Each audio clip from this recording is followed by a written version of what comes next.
दोस्तों नमस्कार। Colonel Ajay, CEO Ajay Astro Money Group first global astro finance digital channel से आपसे मुखातिब होता हूं। आज 9 दिसंबर सन 2023 शनिवार। दोस्तों, अजय एस्ट्रो मनी ग्रुप संभवतः देश का पहला चैनल है जो Indian system of analysis and fundamental analysis के संयुक्त प्रयासों से आप तक विश्लेषण पहुंचाता है, साथ साथ देश दुनिया की खबर भी आप तक पहुंचाता है। दोस्तों, हमें बताते हुए बहुत खुशी और हर्ष हो रहा है कि हमने साल 2023 का एक चैनल के लिए लक्ष्य निर्धारित किया था। वो लक्ष्य था 1 करोड़ व्यू और लगभग 1 करोड़ व्यू के साथ 1 लाख सब्सक्राइबर। 1 करोड़ व्यू हमारे पूरे हो चुके हैं और अब दूसरा लक्ष्य 98,000 यानी 98,000 हमारे सब्सक्राइबर्स हो रहे हैं और लक्ष्य से मात्र 2,000 सब्सक्राइबर्स हमें भी पूरे करने हैं। ये सब आप लोगों का प्यार और आशीर्वाद से ही संभव हो पाया है।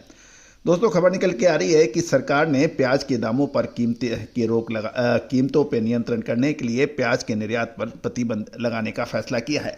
जानिए पूरी रिपोर्ट विस्तार से। दोस्तों, ये हम सभी को मालूम है कि साल 2024 लोकसभा इलेक्शन ईयर होगा और सरकार हर संभव कोशिश करेगी कि खाद्य सामग्री यानी खाद्य पदार्थों पर महंगाई नियंत्रण में रहे।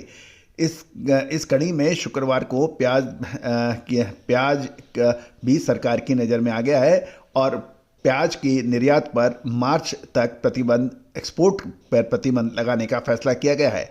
गौरतलब है कि दिवाली के आसपास यानी अक्टूबर महीने में प्याज के दाम आसमान छू रहे थे, लेकिन उस उच्चतम स्तर पर अभी प्याज की कीमतें लगभग 25% कम हैं और ऐसे समय में सरकार ने प्याज के निर्यात पर प्रतिबंध लगाने का जो निर्णय किया है, इससे किसानों में रोष पैदा हो गया है क्योंकि अब नए प्याज की अराइवल बढ़ने लगी है और नासिक, जो कि प्याज के लिए प्रमुख इलाका माना जाता है, वहाँ पर किसान नाराज़गी दिखा रहे हैं और किसानों का प्रदर्शन भी बढ़ गया है। केंद्र सरकार ने पिछले साल अगस्त महीने में प्याज के निर्यात पर 40% एक्सपोर्ट ड्यूटी लगाई थी और अक्टूबर महीने के अंदर मिनिमम एक्सपोर्ट प्राइस $800 का निर्धारित किया था। इसके बाद प्याज के दामों में काफ़ी गिरावट आई थी और लगभग ये 25% नीचे आ गए थे, लेकिन अब प्याज की नई अराइवल आने लगी है। तब सरकार ने प्याज के निर्यात यानी एक्सपोर्ट पर प्रतिबंध लगाने से एक ही दिन में प्याज के अंदर लगभग 190 से 210 रुपये प्रति मन यानी प्रति 20 किलोग्राम इसके दाम गिर गए हैं। गौरतलब है कि डीजीएफटी के 3 शर्तों में से किसी एक को पूरा करने पर प्याज की कंसाइनमेंट को निर्यात की अनुमति मिलेगी। इनमें से ऐसे मामले शामिल है जहां जहाज पर प्याज की लोडिंग निषेध अधिसूचना से पहले शुरू हो गई है, यानी ऐसे समय यदि प्याज की लोडिंग शिप पे शुरू हो गई है तो वो निर्यात हो पाएगा। जहां तक शिपिंग बिल और दूसरा है कि जहां पर शिपिंग बिल का एडमिशन किया जा चुका हो और जहाज प्याज पर लोड करने के लिए भारतीय बंदरगाहों पे पहले खड़े हो चुके हों या आ चुके हों या वहां पर एंकर यानी लंगर डाल दिया गया है और अधिसूचना से पहले उन्हें रोटेशन नंबर आवंटित किए गए हैं।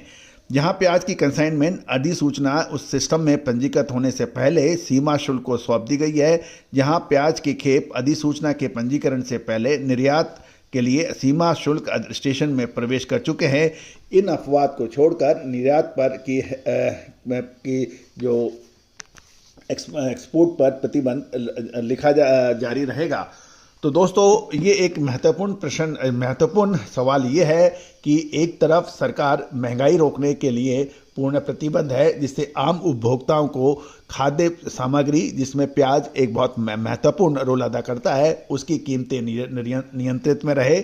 दूसरी ओर जो हमारा अन्नदाता किसान है उसको उसकी उपज का दाम मिले, सही दाम मिले, अधिक दाम मिले, वो भी एक ज़रूरी है। अब प्रश्न ये है कि अब क्या होना चाहिए। दोस्तों, आपकी क्या प्रतिक्रिया है? यदि आप उपभोक्ता हैं तो आपकी प्रतिक्रिया क्या होनी चाहिए और यदि आप किसान हैं तो आपकी प्रतिक्रिया क्या होनी चाहिए? गौरतलब है कि दाम चाहे सोना चांदी हो या कच्चा तेल हो या फिर और उसके दाम जब लगातार बढ़ते हैं उसके ऊपर कोई प्रश्न चिन्ह नहीं लगाता है, लेकिन जब अन्नदाता को उसके दाम मिलने के समय आता है, जो अक्सर जब फसलों की अराइवल चालू होती है उस वक्त ऐसे कड़े प्रतिबंध कई बार किसानों को नुकसान पहुंचाते हैं और यही वजह है कि किसान इसका विरोध भी करते हैं। दोस्तों, आप देखना यह है कि आगे क्या होगा। आप अपने कमेंट बॉक्स के अंदर अपनी प्रतिक्रिया अवश्य दें कि आपके इलाके में प्याज के क्या भाव थे और प्रतिबंध के बाद क्या भाव हैं। दोस्तों, याद रखिएगा, आपके कमेंट्स पूरा देश देखता है और इससे सभी लोगों को फ़ायदा होता है, जानकारियाँ मिलती हैं। दोस्तों, याद रखिएगा, आज का युग जानकारियों का युग है और यदि जिसके पास जितनी अधिक जानकारी होगी वो उतना ही अधिक फ़ायदेमंद रह सकता है। दोस्तों, आपको याद होगा, हमने आपको प्याज के ऊपर अग्रिम विश्लेषण देते हुए अगस्त महीने में कहा था कि हमें प्याज में आगे तेज़ी नज़र आ रही है और प्याज के दामों में अगस्त और अक्टूबर के बीच में देखा जाए तो लगभग 5 से 6 गुना तेज़ी हुई थी। और उसके बाद हमने आपको संकेत दिए थे कि उचित मूल्यों पर मुनाफा वसूल करना व्यापारी या किसान के लिए अति आवश्यक होता है और उसके बाद देखिए प्याज के दामों में लगातार गिरावट जारी हो रही है। दोस्तों, अधिक जानकारी विशेष रिपोर्ट के लिए संपर्क करें। दोस्तों, तेजी आने के बाद तेजी और मंदी आने के बाद मंदी के 100 कारण 50 कारण गिनाने से कभी कोई फ़ायदा नहीं होता। फ़ायदा यह है कि टाइमली एंट्री और टाइमली एग्जिट। व्यापार में खरीदना इतना इंपॉर्टेंट नहीं है जितना बेचना भी कब, ये सबसे महत्वपूर्ण होता है और किस दाम में। तो दोस्तों, इसी विशेष रिसर्च के लिए आप संपर्क कर सकते हैं। All the very best, good luck, happy trading.